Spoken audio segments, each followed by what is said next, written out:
Story about the Proud Parrot.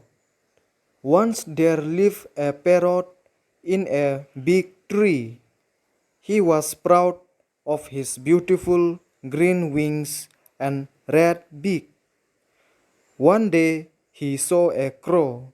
He thought how ugly the crow's wings are. He said to the crow that his wings are black and ugly. The crow replied, though they are ugly, that helps him to fly to a larger distance.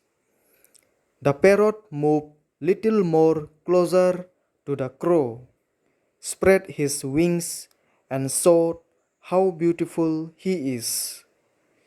Just then, a man arrived there with a cage and catch the beautiful parrot and left the place.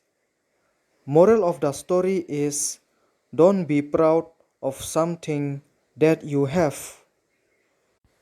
Thanks for watching. Do like, share and subscribe.